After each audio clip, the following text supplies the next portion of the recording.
Hello everyone, welcome back to another new comic book day video. I'm Jack here at Forbidden Planet in the walls of Forbidden Planet Camden, and it's a massive week. Marvel and DC have two of their biggest events of the year releasing this week. So let's get cracking on my ongoing series that I'm picking up, a couple of new #1s that are starting, and as always, a lot of variants. Kicking off with my ongoings, it's not a #1, but it is a first, and that's the first appearance of Absolute Catwoman in Absolute Batman issue 30. Coming to a head, Absolute Batman's fight with Bane has been leading to this. I've got a lot of anticipation for how they're going to introduce Catwoman into the Absolute universe. It was kind of a no-brainer. They had to at some point. 13 issues as well, which is just over a year of Absolute Batman, which is crazy to think about. So, of course, Scott Snyder and Nick Dragotta had to introduce Batman's long-standing love interest villainess. Whether or not she will be that in the Absolute Batman universe is yet to be seen. I'd be amazed if she isn't,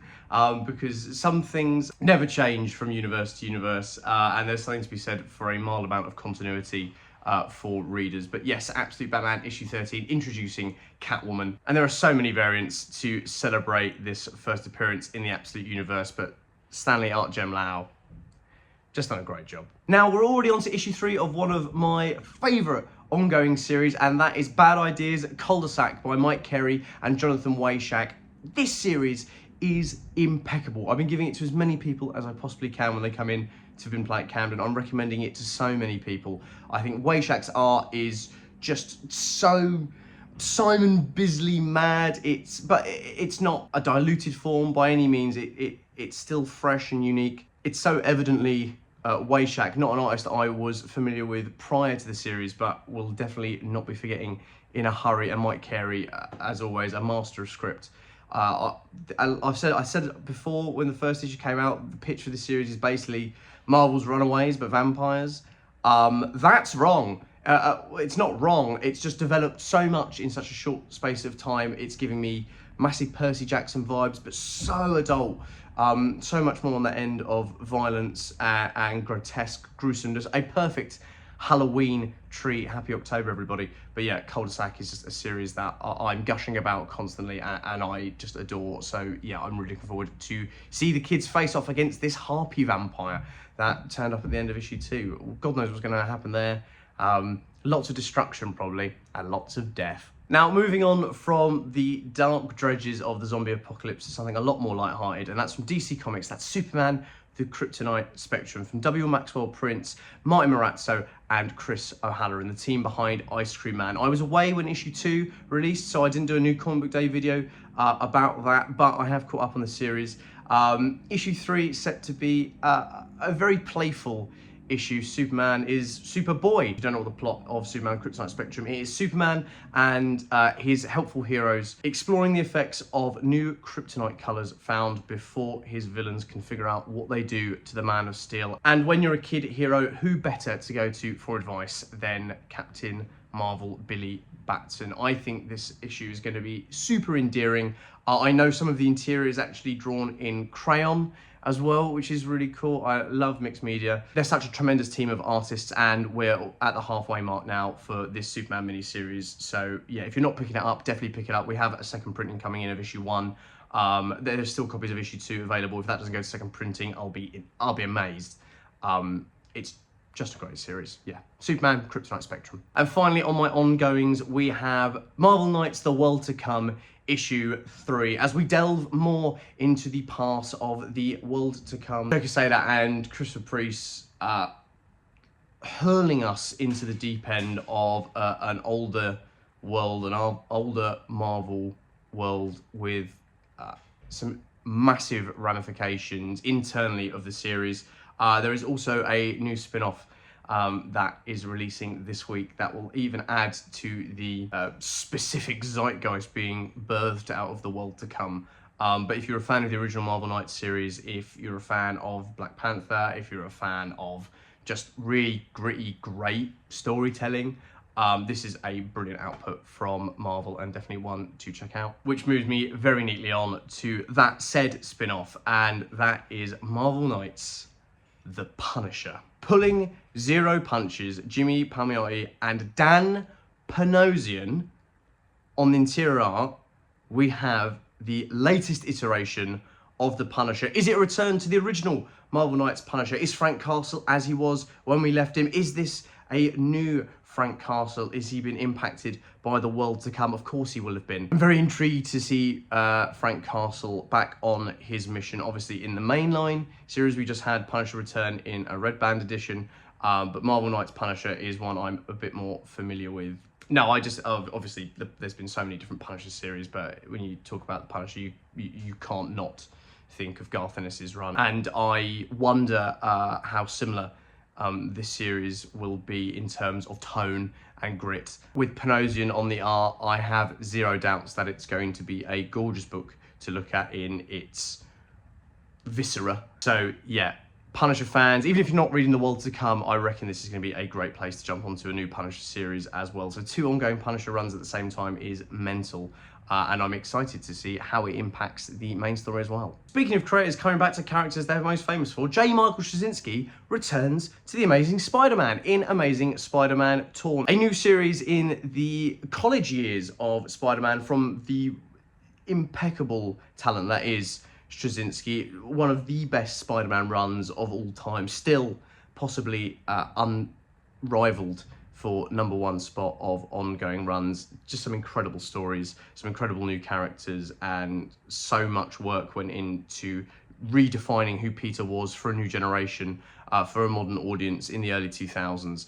That has echoed throughout pretty much every ongoing series since, and this is a new addition into Straczynski's long run of great Spidey stories. As I said, set during Spidey's college years, during Peter's college years at NYU. So we can expect to see a lot of characters that might not be as prevalent anymore. Harry Osborn, Mary Jane, she's a bit younger. Obviously, her and Peter aren't quite together as much in current ongoing series. And I'd be amazed and I'd be surprised if we don't see some appearances from the infamous Gwen Stacy. Will it be new heroes and villains? I don't know. I'm going in as blind to this series as I possibly can. Again, that's probably not the best thing to do when trying to work at a comic shop and inform people about what's coming up. But I've said it before, I'm a fan first. And I love Straczynski's run and I love Spider-Man. So another Spider-Man #1 to sink my teeth into. I can't wait. And so begins the big events from DC and Marvel. We're kicking off with DC, or should I say punching off, as we have DC KO issue 1. The huge Mortal Kombat Battle Royale-esque series starts this week. Darkseid has come to the Earth and the only way to defeat him is to challenge him in essentially Mortal Kombat, but to get there first, the heroes and a few vigilante villains of the planet and of other worlds will have to face off against each other to build up enough Omega energy, but the further into the tournament you get, the more corrupted you become. A great pitch for this series. I'm really looking forward to this all-out brawl between all of our favourite DC heroes and villains. Scott Snyder has a knack for massive, hyperbolic, over-stylized series, if we remember Dark Knight's Metal very well. So I'm sure this series is going to be in great hands. I'm looking forward to round 1 of DC KO this week. There are plenty of variants available for it as well to celebrate. I'm going to be picking up all the Daniel Warren Johnson covers. Obviously, this being issue 1 with Superman absolutely suplexing Darkseid onto the mat. I think issue 2 has Wonder Woman giving Joker the what for. So much energy in the work that Daniel Warren Johnson always does, with colours from Mike Spicer, no doubt. So yeah, I'm looking forward to these. But if you want to try your luck at getting any of the variants in a exclusive foil version, DC have done another polybag, but this is the Lights Out edition for DC KO. So yes, another polybag if you want to take your chances, have a little gamble, and see what you can pick up in any of the different variants that are available in a new foil. Some are rarer than others. Then the Lights Out edition is the one for you off the shelf this week. Now, it's been building up for a few months and it finally comes to a head with Marvel's X-Men Age of Revelation Overture. This one-shot kicks off the host of new miniseries that are starting. Not all of them are starting this week. There's plenty starting over the next couple of weeks as well. The impact of the Age of Revelation, X years into the future. It's about 10 years. They're not being very specific, but it's probably going to be Roman numeral X for 10. The heir to apocalypse has morphed the city of Philadelphia into a new mutant state. These series pick up 10 years into the reign of Revelation, into this new age, very akin to the Age of Apocalypse, and we see our favourite characters, our favourite X-Men and X-villains changed. There are a lot of miniseries to be picking up, so I'm just going to rattle them off very quickly to let you know what is coming out and what to be keeping an eye on. Obviously, the more of the miniseries and one-shots you read, the more context you're going to have and the more overview on the entire series you will get. And Overture is where the series kicks off. We also have Amazing X-Men, again, very akin to the Age of Apocalypse. This sees Cyclops and his team returning to Grey Malkin as their base of operations as the rebels against Revelation, and you'll be following their exploits as they attempt to change the world from what it is now to what it could have been, and for Cyclops to make up for his past mistakes. Part of Revelation's plan was the X-bombs, these gene bombs that went across all the United States, infecting millions. Those who didn't die were turned into mutants, and one of them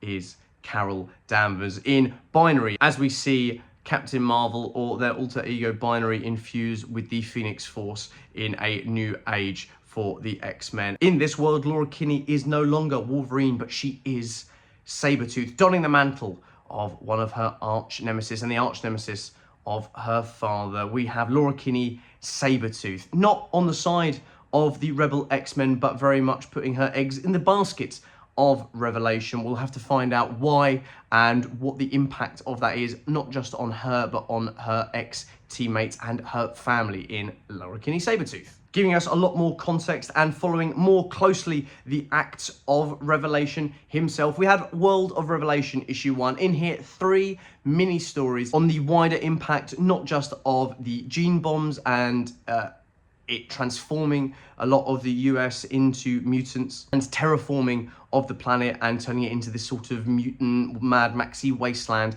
but also the machinations behind Apocalypse and what Apocalypse thinks all the way on Araco of Revelation's plans to implement a apocalyptic world. And last but by no means least, for this week's releases of Age of Revelation tie-ins, the one I'm most excited for, from Jerry Duggan and Jonathan Hickman, we have Long Shots. We're in the Mojo Dojo, baby. We're back. I absolutely love Mojo.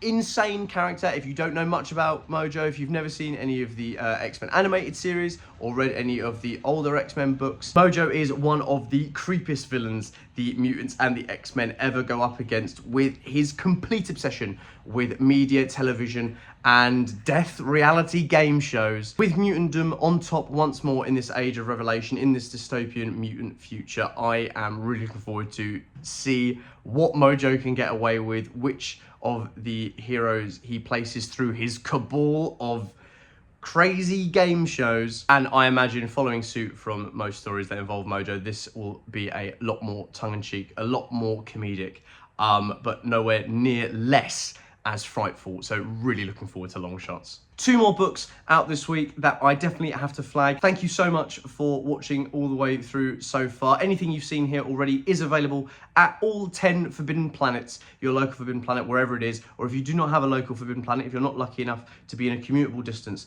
to a Forbidden Planet, these are all obviously available on our website, forbiddenplanet.com, where you can order them. If you're worried about ever missing out on issues, definitely put your pre-orders in. We also have some pre-order videos that go out on our social media, where we flag some of the upcoming releases that we think are definitely going to be hot items and certainly should be pre-ordered to guarantee yourself copies. Titles like the X-Men books and Absolute Batman 13 were high up on the list of definite pre-orders, just to make sure you don't miss out on these massive comic releases. And another one we flagged in a recent video was Transformers 25, the first issue in the new ongoing team of Transformers, and that is Robert Kirkman and Dan Moore. Taking over from Daniel Warren Johnson and Jorge Corona, we see a new age for the Autobots and the Decepticons on Earth as their war rages, and the person that booted off the Energon universe, Robert Kirkman in Void Rivals, is now here on Transformers, and of course that means a lot of loose ends are going to start being tied up, and a lot of these books, Transformers, Void Rivals and G.I. Joe,